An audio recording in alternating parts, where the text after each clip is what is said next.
Welcome to the Prophecy Club, where we study and research Bible prophecy. Our topic for this segment is evolution, foundation for the Antichrist. We know that the Antichrist is coming, and most of us believe that he's alive these days. But how is it that some man could come in and rule the world for 3.5 years? He has to be standing on a foundation of lies. And we believe part of that foundation is evolution. Our speaker tonight is one of America's best on that topic. He has 15 years service as a science teacher. He has a doctorate in 7 years. He's, for the last 7 years, he's been going across America, speaking out about evolution versus creation. And in that time, he's had 27 debates, never having lost one. Been on some 2,000 radio programs. He's booked 2 years in advance to speak. He speaks over 700 times a year. Will you help me welcome Dr. Kent Hovind? Thank you, brother. All right. Well, it is good to be here this evening. As he mentioned, my name's Kent Hovind, has been for quite a while. I was a high school science teacher 15 years, and now talk about creation, evolution, and dinosaurs. If this is the only session you're getting to see, you've already missed a whole bunch of material. We've talked about in the first couple of sessions, and you can get all my stuff on videotape. We talked about the age of the earth. You know, the Bible teaches the earth is only about 6,000 years old. The evolution view says it's billions of years old. Somebody is wrong. And the Bible would indicate that dinosaurs lived with Adam and Eve in the Garden of Eden. They were just part of the normal creation. And so for the first 1,600 years of human history, things were very different before the flood came. Things were huge. We cover all that on videotape. And number one, about why the people used to live to be 900 and all this kind of thing, and how dinosaurs fit in. But tonight I want to share with you what the theory of evolution has done for the world. There is no question the kids are being taught evolution in the textbooks. That's without question. But what is it doing for the world? And why? And who's behind all this? Is there a smoke-filled room someplace where we can go, find the people that are in charge of this? I think it's much higher than that. There probably are a lot of smoke-filled rooms and conspiracies, no question, but this is Satan versus God. Yeah.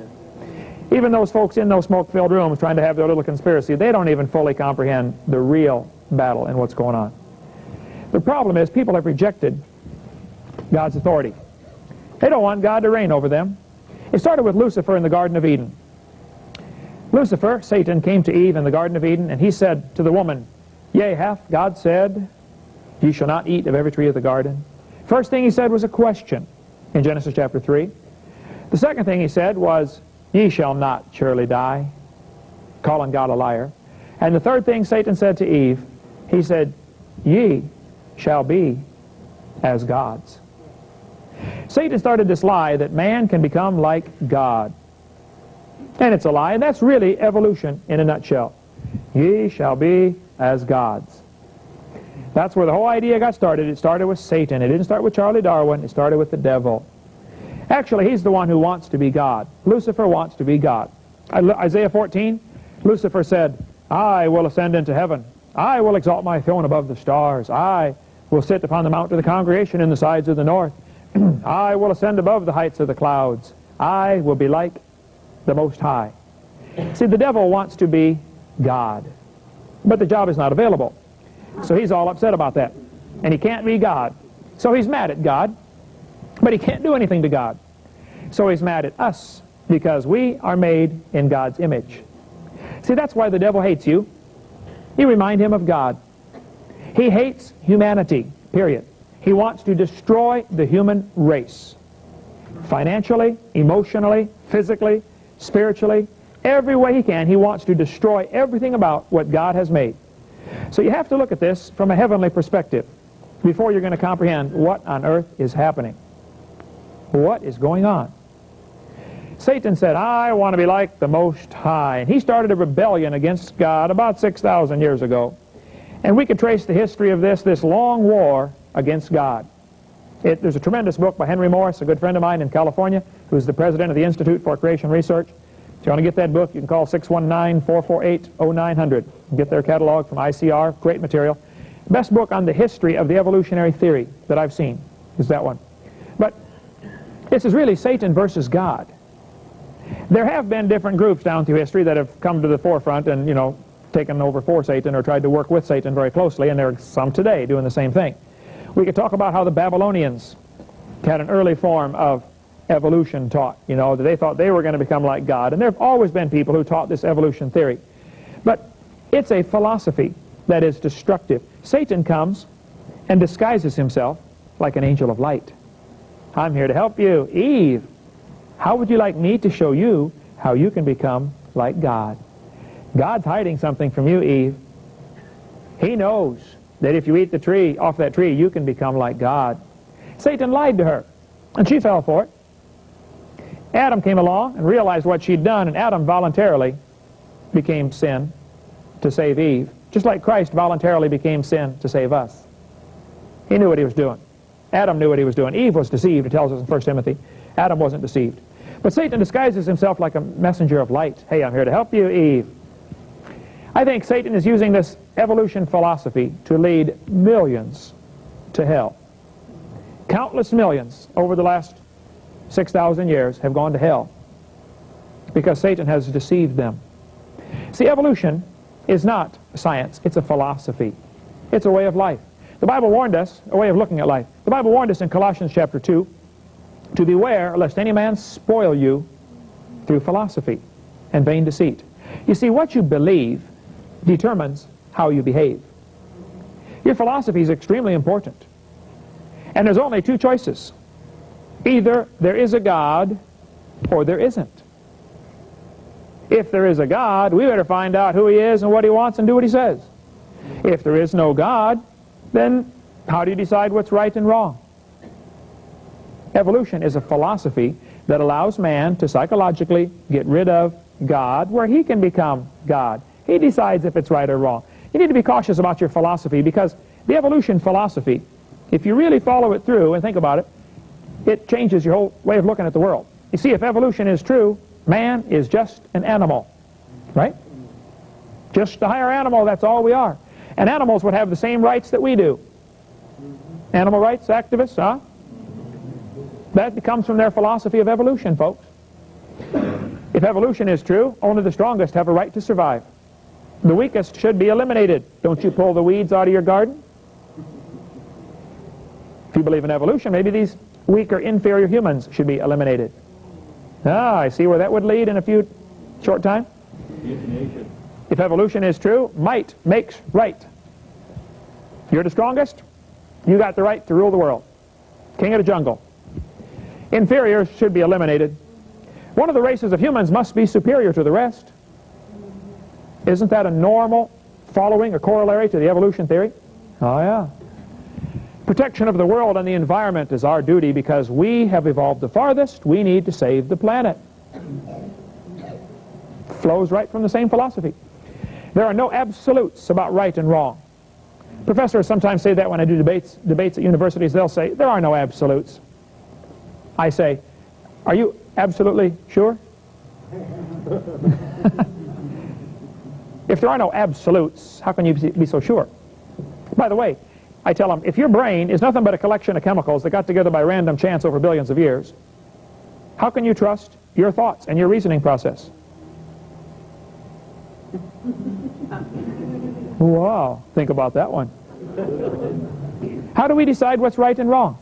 I spoke at a public school. I get into lots of public schools. I did about 100 last year. I spoke at a public school in Pennsylvania. The auditorium would only hold 300. They had 900 kids, so they brought them in 3 shifts for me. One of the groups came in. A kid sat on the second row, a senior at the high school. He said, Mr. Hovind, I'm an atheist.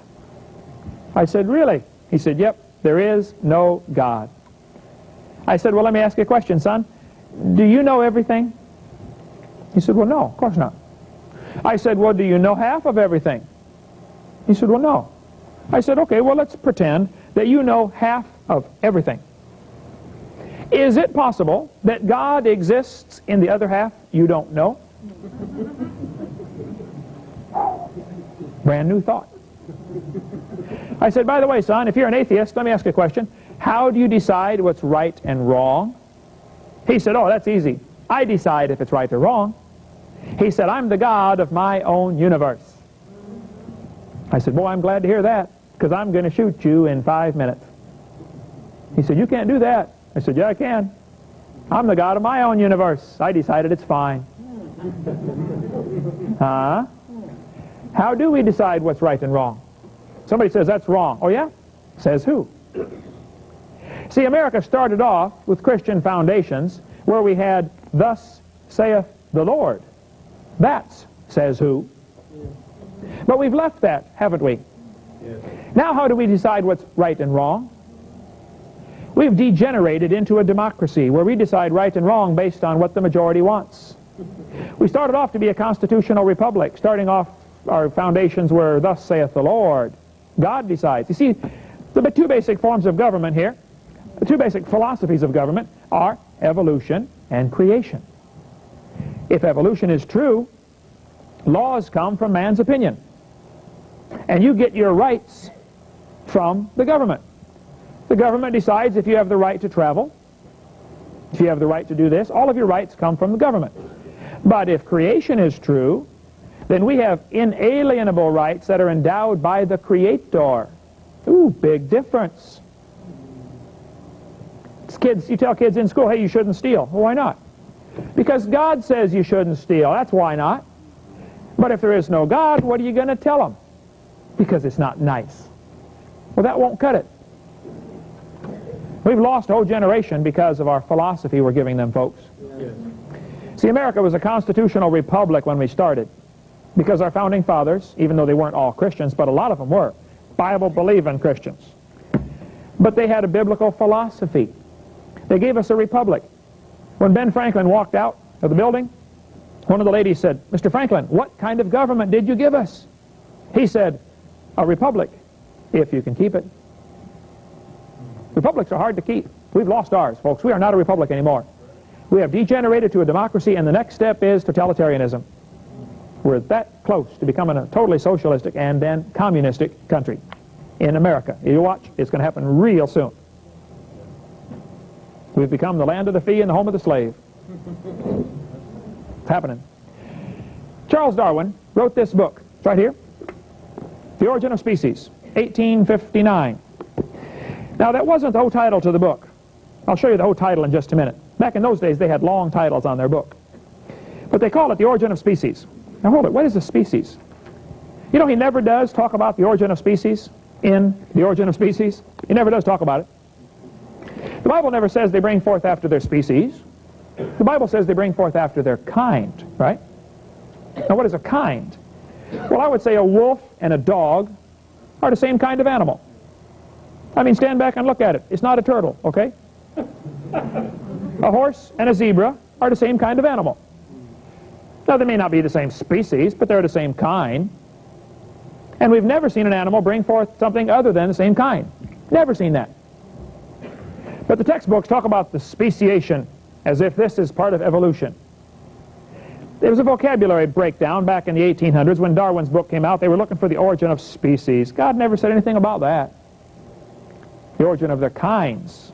That's all we've ever seen, is animals bring forth after their kind. Anyway, these may be different species of monkeys, but they're the same kind of animal.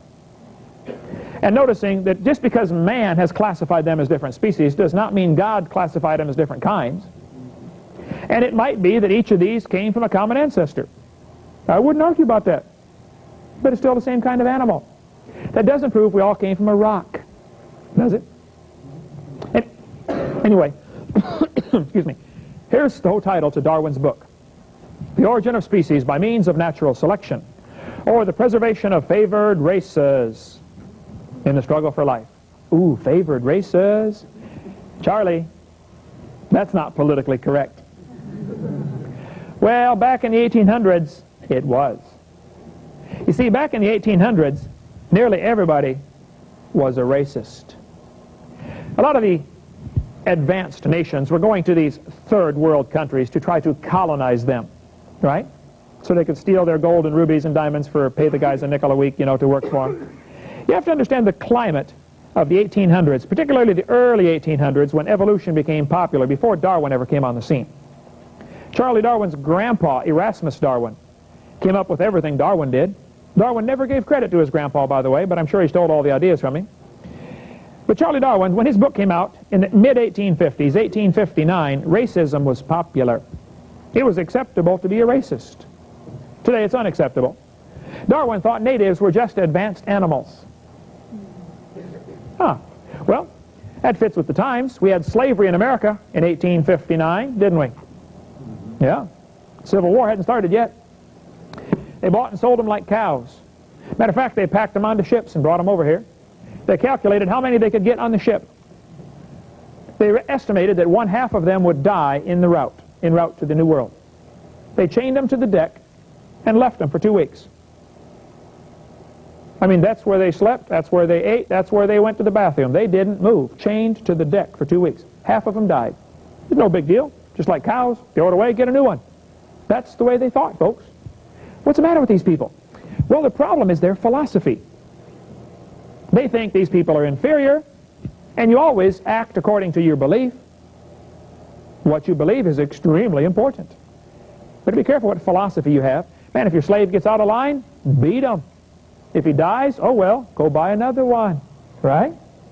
Wasn't that the attitude? That these people are inferior?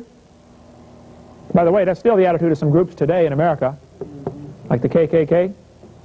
I met a fellow from the KKK one time. We got talking about, I had a bus route in an all-black neighborhood, brought kids to church, had a wonderful time. Very friendly folks, get invited in. I mean, 17 years I drove a bus, church bus in a black neighborhood.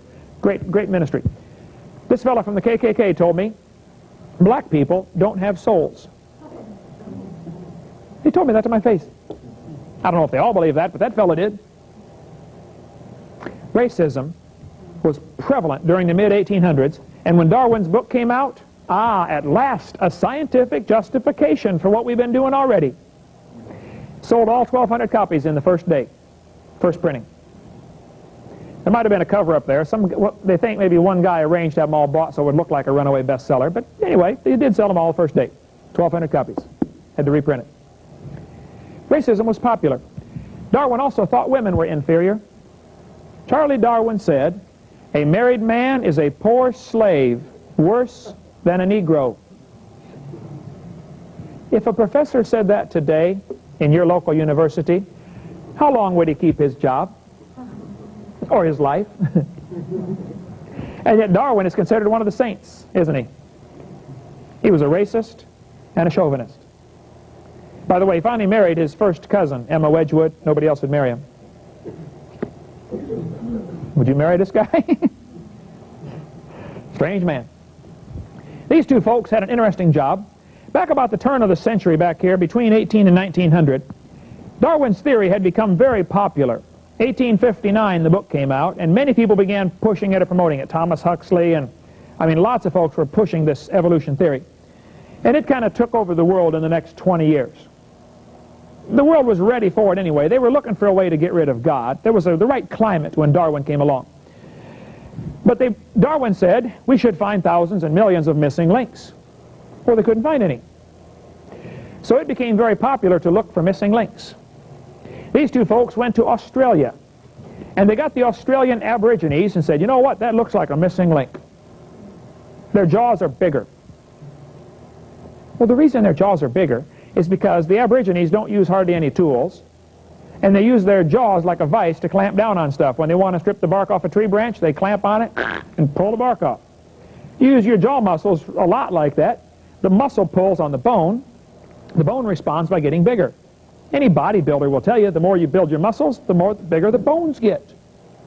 So the Aborigines have big jaw bones because they use their jaws a lot. That's why. But these guys thought, no, they're a missing link. So they went down to, the whole article's right here, published in Creation magazine, Creation ex nihilo.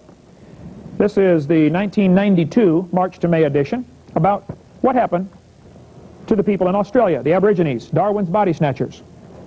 They went down and began robbing the graves of the Aborigines because they could sell the bones as museum displays. Pretty soon they ran out of graves to rob, so they started shooting the Aborigines. They rounded them up and shot them. The police were involved in this. A missionary, a New South Wales missionary, was the horrified witness to the slaughter by mounted police of a group of dozens of Aborigines, men, women, and children. 45 heads were then boiled down and the best 10 skulls packed off for overseas. Here's the article right here. Shot them, cut their heads off, boiled them down, and sold the bones. Why? Well, the Smithsonian was buying a bunch of them. They have 33,000 in their basement right now. You could make big money. If you had a human skull that looked slightly deformed for some reason, man, it'll sell big. They were desperate for evidence for evolution. That's what happened, folks, back about the turn of the century, looking for these missing links. Matter of fact, they got pretty desperate. They took a fellow named Ota Benga away from his wife and family, 2 kids, and put him in a cage with chimpanzees. He was a pygmy from Africa. He was part of an evolution display. Did you know in 1904, in the St. Louis World's Fair, they had pygmies as an evolution display? Go to the St. Louis Zoo. Ask them, hey, where was the pygmy display set up? They'll show you. This was part of the evolution display, 1904. Talk about racism. Oh, yeah. Karl Marx was greatly affected by this theory. Karl Marx developed his theories about the same time Darwin was developing his. But Karl Marx would have been just a little footnote in history. Nobody would have paid any attention to Karl Marx if it hadn't been for Charles Darwin's theory coming along. See, Karl Marx claimed to be a Christian. I don't know if he was or not, but at age 17, he wrote a beautiful paper about how much he loved the Lord. And then Karl Marx went off to college. And in college, a professor turned him away from Christianity. You know, I wonder how many Christian kids have gone off to secular colleges and had their faith destroyed. It seems like every secular college or university has a couple of professors who they think it's their duty in life to ruin Christians, don't they? I remember when I went to college, first day in sociology class, first day, the professor said, are there any Christians in the room? I raised my hand. I was 19, I got saved when I was 16. He said, I looked around, I said, I guess I'm the only one, sir. He said, Mr. Hovind, you a Christian? I said, yes, sir. He said, let me ask you a question. Can God do anything? I said, yes, sir. By the way, that's not true. There are many things God cannot do. He cannot learn. He already knows it all. He said, Mr. Hovind, let me ask you a question. If God can do everything, can God make a rock so big he can't lift it? I said, I don't know, sir, but I know he can make one so big you can't lift it. No problem. You know, they use questions like that to destroy some kid's faith. By the way, I've learned a good answer to that one. Jesus often answered a question with a question, right? Especially a dumb question like that. If somebody asks me that question, can God make a rock so big he can't lift it? I'll ask him this question. I'll say, have you ever had geometry? You ever studied geometry? They typically will say yes. I say, tell me, can you tell me the definition of a line? Yeah. A line goes forever in both directions. Very good. Now, can you tell me the definition of a ray? They'll say, oh, yes. A ray goes forever in one direction. Oh, very good. Now, let me see if I got this straight. A line goes forever in both directions, and a ray goes forever in one direction. All right, let me ask you a question. Which one's longer?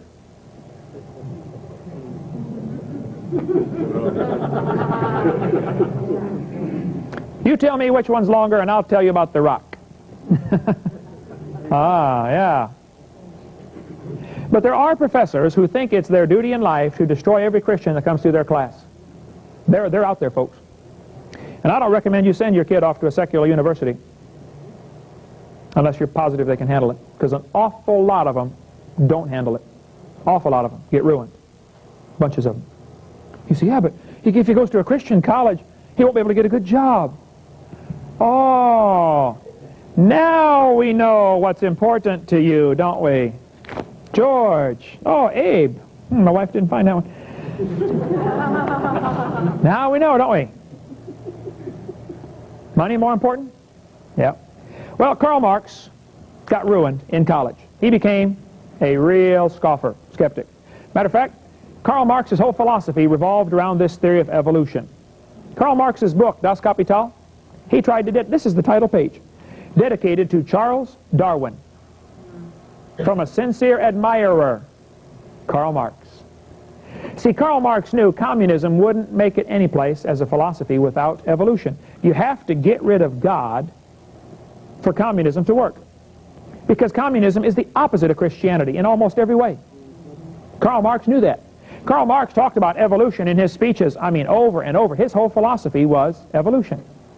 Karl Marx later in life said, "My objective in life is to dethrone God and destroy capitalism." Nice guy, huh? He got ruined. You know what really happened? His philosophy changed. The devil wants to destroy your philosophy. The way you look at the world, that's what he wants to destroy.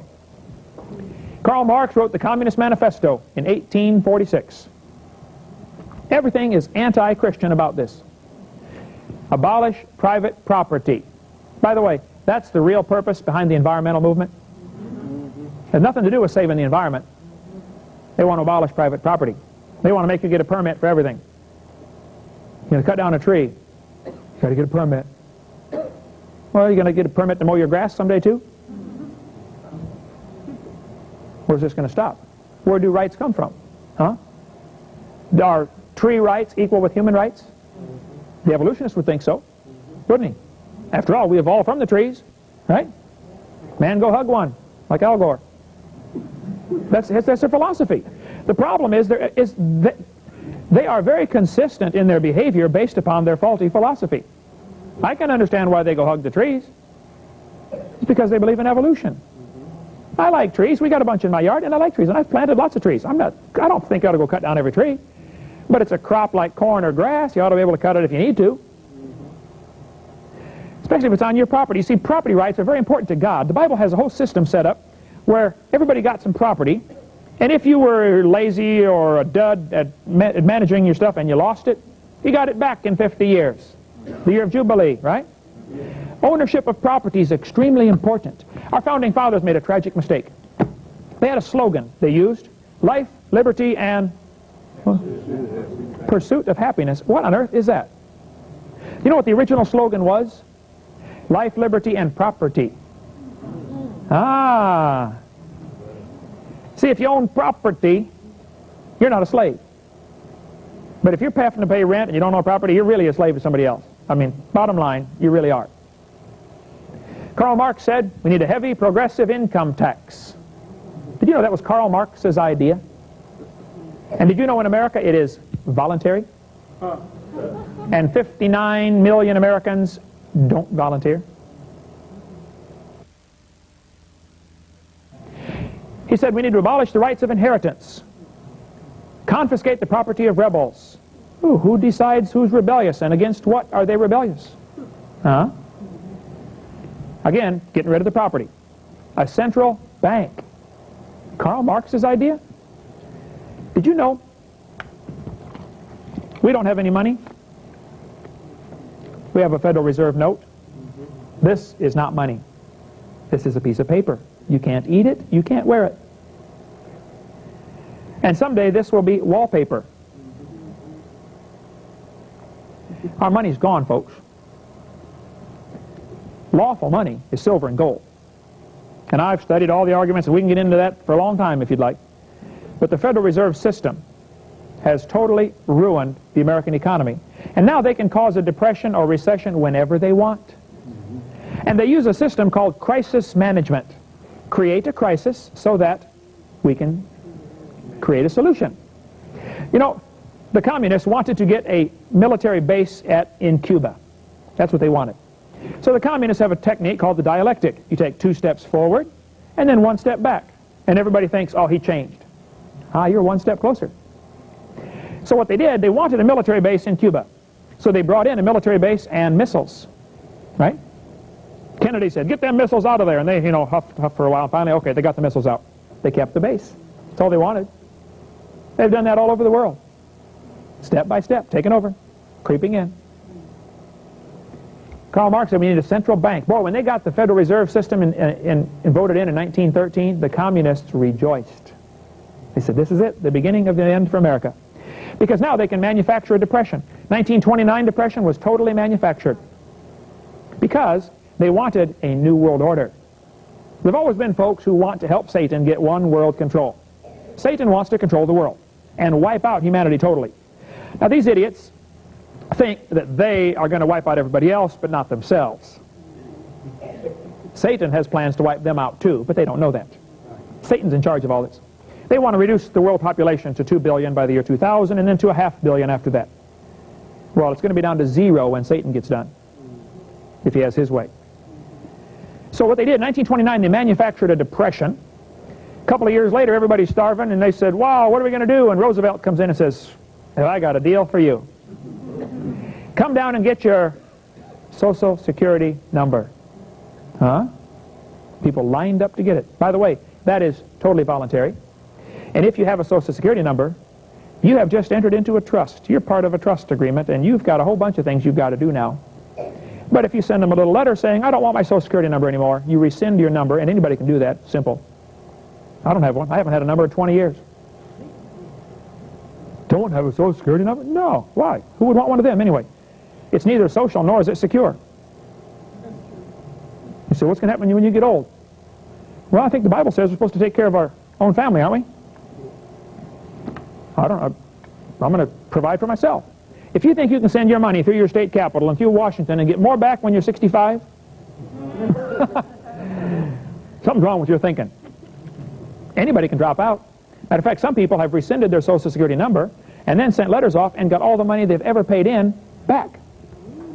I don't know if it can always be done, but some people have done that. But it's totally voluntary. Now, if you volunteer, hey, you pay the piper if you're going to dance to the tune. But you might want to get out of that. Anyway, central bank. What they're going to do next time is manufacture a depression, coming real soon probably, collapse the U.S. economy, which can easily be done overnight. And then everybody will line up and say, oh, hey, we're starving, what can we do? They're going to say, you know, we really got a problem, we need to solve this. But there's too many illegal aliens, there's too many bad checks, there's too many, you know, too easy to counterfeit money. Let's give everybody a permanent identification, a little microchip, like this one right here. You ever heard of the little microchip?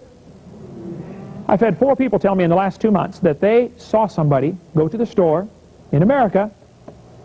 2 of them were in Missouri, 2 were in Arkansas. They saw them go to the store, run everything over the scanner, and then run their hand over the scanner to pay for it. I haven't seen it yet, but I've had 4 people tell me they saw it.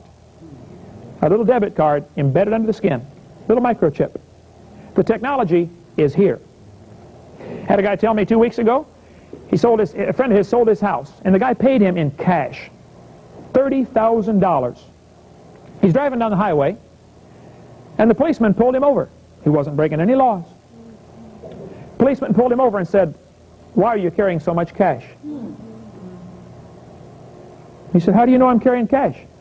He said, oh, that little magnetic strip in there shows up on these guns we've got. We can tell how much cash you've got. Ever seen that little strip in the money? That's the real purpose behind it. Yeah. Interesting, huh? Central bank. Last crisis was to get the Social Security number. Next one's going to be to get the little microchip. And you won't be able to buy or sell without it. Better read Revelation 13 and 14 pretty carefully tonight when you go home. Government ownership of communication and transportation. Do you have to get a driver's license? Yep. Well, I have one, but you don't have to have one. You know, all over the United States, people are giving up, sending their driver's license back in, saying, I don't want this. Because along with this comes responsibilities. And you can get out of the whole thing, if you'd like. See me, I can give you more on that. I could chase all these rabbits down a long trail, but I want to stick with the central theme of how it ties in with evolution, okay? So we're going to try to, don't get me started on this stuff, okay? I'm just going to kick them and keep walking, all right? But believe me, there's a lot to learn out there. Government ownership of factories and agriculture. Ooh. You know, government is so heavily involved in agriculture, these guys are just tied in, inseparable. They had 2 farm agents met one day at the office, and one of them was crying.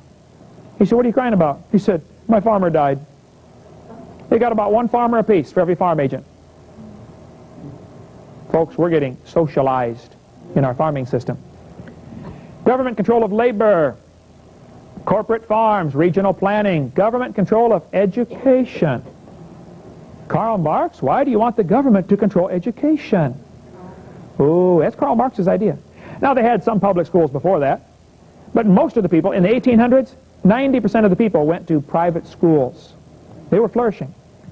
And a group of rich, smart folks got together and said, you know, if we're ever going to control America, we must have a public school system. There's a whole article on the table here about why we've got a public school system and how it all ties in. You have to have that, folks, so you can teach the kids what you want them to learn. You got to make them good citizens. Not good Christians, good citizens. Certainly not smart people. You want to make them obedient slaves. And the dumber they are, the easier they are to control. Maybe that's why so many high school graduates can't even read their own diploma. Communist rules for revolution. You know, this was kind of accidentally discovered. 1919. Somebody found this, the red rules, how to take over a country. Corrupt the young. Break down the old moral virtues. There are no rights and wrongs. Encourage civil disorders. Soft government attitude toward crime.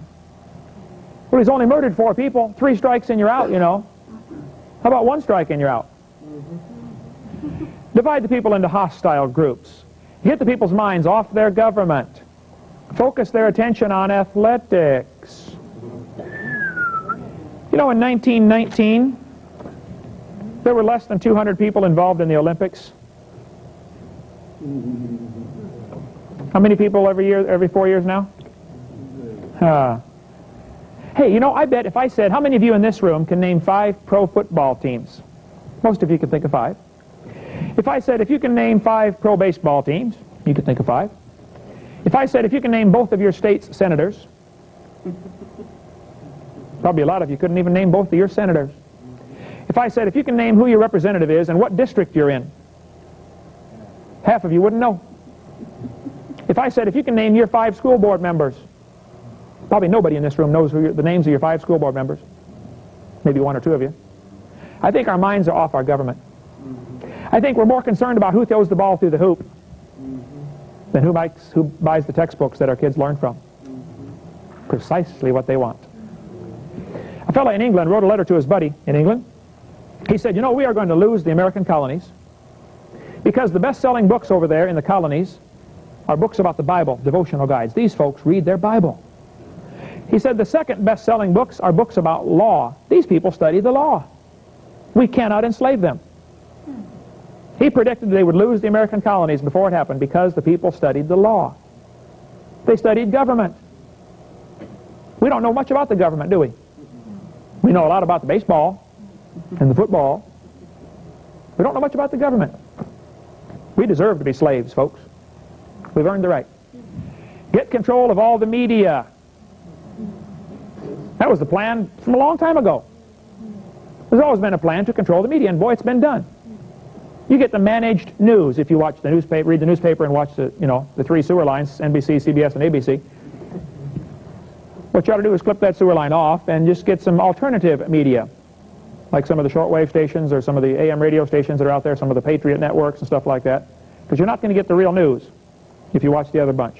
I saw a bumper sticker that said, impeach Dan Rather. Oh, yay, that'll work. Anyway, destroy people's faith in their leaders. Of course, it's pretty easy to do with what we got, but okay. Cause the registration of all firearms. Why would the communists want to register the firearms? Well, eventually you can confiscate them. You know who's got them. You know, every dictator wants that. Lenin said, we need to disarm the middle class. Stalin said, we need to disarm everybody. Hitler said, we need to disarm everybody. You know, Germany had gun control laws. How's this for a quote? This year will go down in history. For the first time, a civilized nation had full gun registration. Our streets will be safer, our police more efficient, and the world will follow our lead into the future. Adolf Hitler said that in 1935. He took over Germany in 1933, slowly did several key things to make him irresistible as far as you couldn't resist his authority. Nobody had guns unless he wanted you to have a gun. Our founding fathers were pretty shrewd. They knew that if the people fear the government, that's a tyranny. But if the government fears the people, then you can have freedom. So they put in there the Second Amendment, the right to keep and bear arms, so that the government would always fear the people. Not that there's going to be an uprising. Then if there doesn't need to be one, there doesn't need to be one. The government fears the people. Now, some folks have tried to say, well, man, you don't need a machine gun to go duck hunting. Oh, this is not about duck hunting. The Second Amendment is about protecting ourselves from our government if necessary. Suppose the government becomes the bad guy, which I'm afraid they have. Yes. Now what? You say, Brother Holman, you think you ought to be able to have a machine gun? Oh, yeah. I think everybody ought to have a couple of them. Now, if somebody commits a certain crime, they ought to be executed for their crime. Right. See, the problem is not gun control. The problem is criminal control. Yeah. Guns don't kill people. People kill people. Now, I believe in gun control very strongly. I believe gun control is being able to hold it steady and hit the intended target. That's gun control. I've never shot anybody, and I wouldn't if, unless I had to. But I decided while I was calm, cool, collected, if somebody breaks into my house, I'm going to blow them full of holes. You say, that ain't the Christian thing to do. Oh, yeah, it is. You provide for your own family. I want to provide safety and security for my family. It's already been decided. I'm going to shoot them. And you got to shoot them until the gun's empty, and then say, officer, I feared for my life, and I emptied the gun. And nothing they can do to you, normally.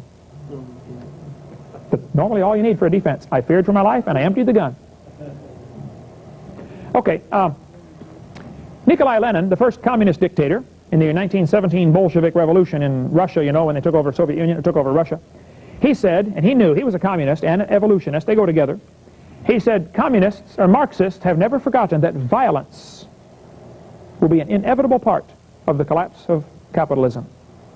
See, if you believe in evolution, the strongest survive, right? I mean, the fastest lion gets the zebra and rips him apart. That's tooth and claw, right? Well, that's what communists think. Man, you have to be ruthless. Hitler wanted to raise a generation of people that had no conscience. Better go back and study what Hitler did. It's incredible. Joseph Stalin believed in evolution, but he didn't always believe in it. Joseph Stalin went to a Catholic school as a kid. While he was in the Catholic, I got the article right here. While Joseph Stalin was in the Catholic school, you ought to get these impact articles from ICR in California, 619-448-0900. They're 10 cents a piece. They've done about 290 of them now, so for 29 bucks you can get all the back issues. Excellent research. Number 172 talks about Stalin's brutal faith. Stalin, while a pupil at the ecclesiastical school, here's the article right here, Comrade Stalin developed a critical mind and revolutionary sentiments. He began to read Darwin and became an atheist. Joseph Stalin had his philosophy changed by this book right here. While Joseph Stalin was the dictator in the Soviet Union, he killed 60 million people. Hitler only killed 6 million. Joseph Stalin signed the executive order to execute the Polish prisoners taken at Katyn. See, when World War I or II broke out, Russia hit Poland from one side, Germany hit them from the other side. Poland, hopelessly trapped. They ferocious resistance and collapsed in 5 days. So they had all these prisoners. They said, Stalin, what should we do with all the Polish officers? He said, they're just Poles. They haven't evolved as far as we have. Execute them. The Russians finally admitted they did that in 1992. I got the article on the yellow poster around here someplace. Finally admitted it. They took 14,700 Polish officers, put hoods over their heads, tied their arms behind their back, jerked them up as hard as they could, and then wrapped the rope around the hood, marched them out, and shot them in the back of the head. You say, Brother Hovind, that's not nice. That's against the Geneva Convention. Well, duh. Don't you understand, though? If you believe in evolution, treaties and conventions are only another means of getting ahead. Because there is no right and wrong. Hey, if a lion makes a treaty with the lamb, should the lamb be excited? Hey, Mr. Lion, you said you wouldn't hurt me. You signed your name right here. Ha ha. What's the lion going to do with that when he's hungry? Communists say, we want peace, peace. Yeah, they want a piece of North Vietnam and then a piece of South Vietnam and a piece of Korea. They want all the pieces, yeah. Their idea of peace is absence of resistance to communism. That's their idea. That's their definition of peace. Absence of resistance. Folks, we got a problem. When communism took over China, 1949 to 1946 to 49, with American help, by the way, they began executing Christians in China because Christians don't fit into these New World Order ideas very good. They executed 10 to 15,000 a month. Under that incredible persecution, the Chinese church grew to 55 million. And the Chinese are over there praying right now, Lord, please send persecution to America because it will strengthen the church so much. Yes. And it's coming. It's coming soon. A guy named Pol Pot was the leader of a group called the Khmer Rouge. They ruled Cambodia, 1975 to 79. Ooh, after America pulled out, huh? Yep. While Pol Pot ruled Cambodia, he executed at least a third of his entire population. Some people say it might have been half. Why would you kill half your own people? Well, you see, Pol Pot was a communist and a strong believer in a theory called evolution. And he thought we need to eliminate anybody who doesn't fit in, and we're going to make our society evolve faster. That's from Guinness Book of World Records. Why would they do that? Look, if you got a strong stomach, you ought to check out and watch the movie The Killing Fields. But when you do it, find somebody in your community who is from Cambodia, who was there when it happened. Have them watch the movie with you. They will say, this is horrible, but this is not nearly as bad as it really was. It was much worse. We've got people in Pensacola, Cambodians, who are taking English as a second language. My next door neighbor is teaching them. They are the only survivor from their family. Brothers and sisters, mom, dad, aunts, uncles, children, everybody killed. They are the only survivor. You think they'll ever get over that? That's what communism does.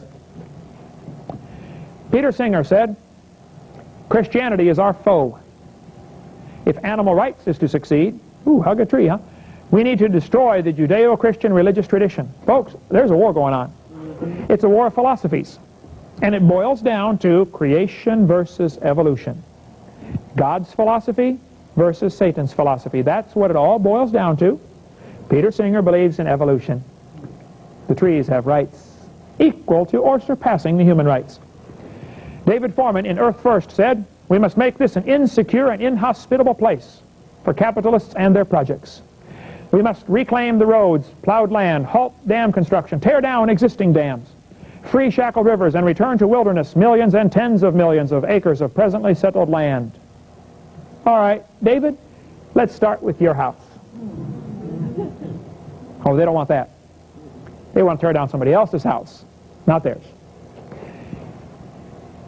Prince Philip, you ever heard of him?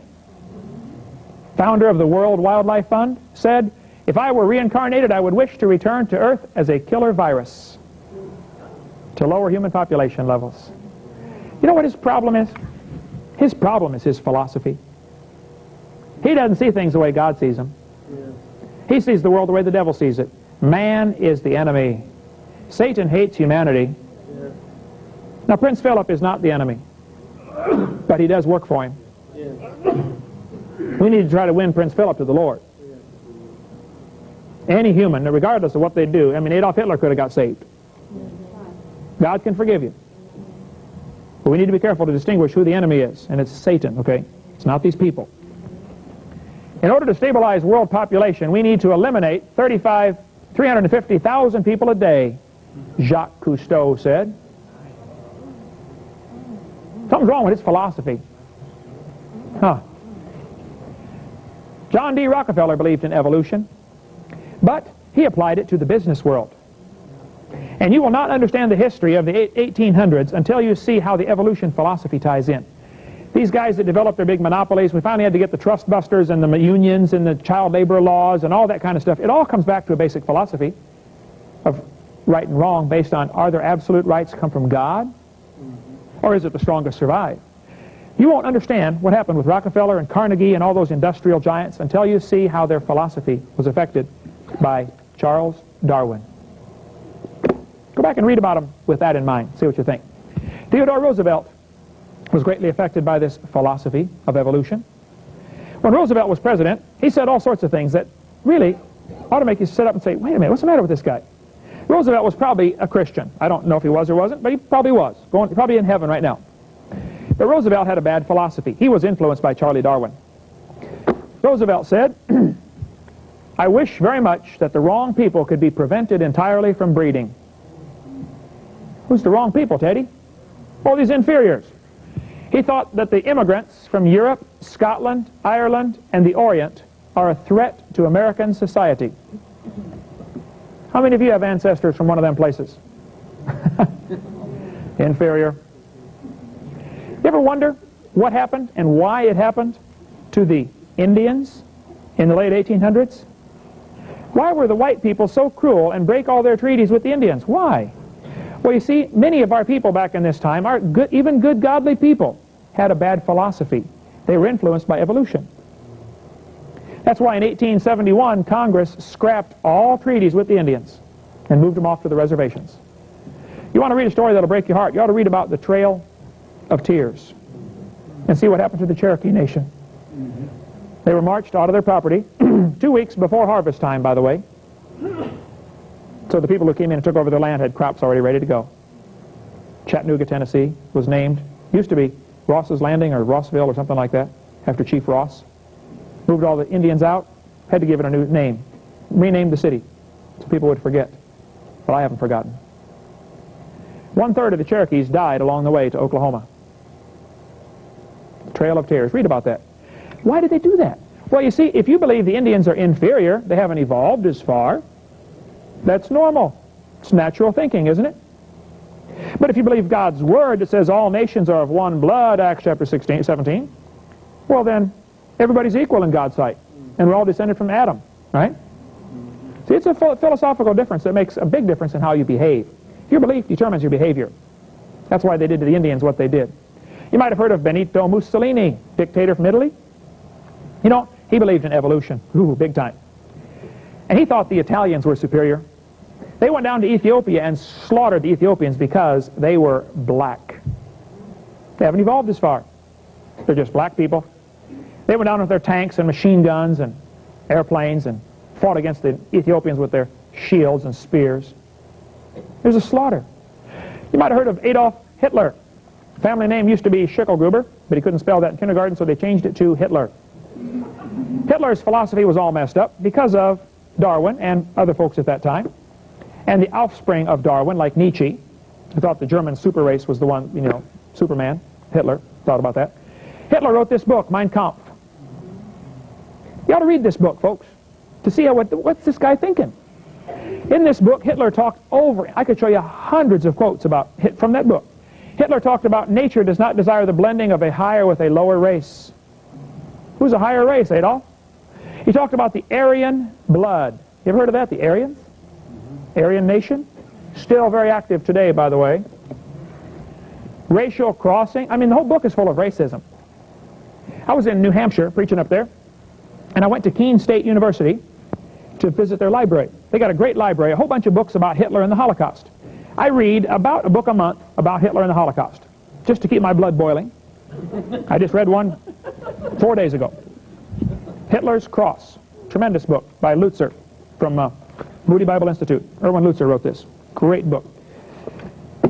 I went to the library, and they've got a whole section of books, about half as big as this room, on nothing but Hitler and the Holocaust. I asked the librarian, I said, "Sir, can you answer a question for me about Hitler?" He said, "Well, I'll try. I've studied this for years and years and years." I said, "Why did Hitler kill the Jews? Why not somebody else?" "Well, he killed lots of folks, but why did he hate Jews?" He said, "Oh, that's an easy question. Hitler believed in evolution. He had a list he was going on. The Jews were at the bottom of the list." I said, "Could you show me the list?" He said, "Oh, yeah, sure. It's on the orange poster on the table back there, far right-hand end. Here's Hitler's list." He said the Nordic, the blonde-haired, blue-eyed, were close to pure Aryan. Did you catch that?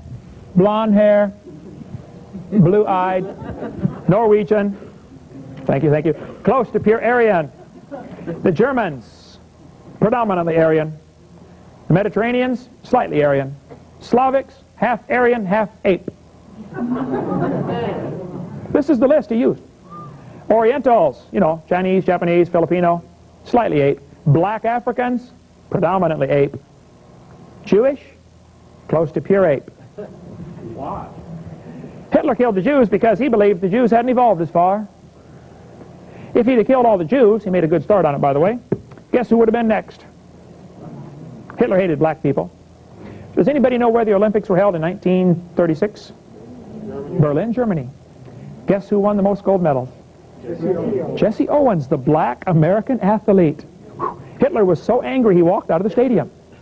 He said, "This is not fair to make my humans race against this black." Excuse me? That was the Mormon church religion too, or philosophy, by the way, for quite a while, until they discovered the blacks can play basketball for BYU. So the Mormon church is founded on the philosophy of evolution. Ye shall be as gods.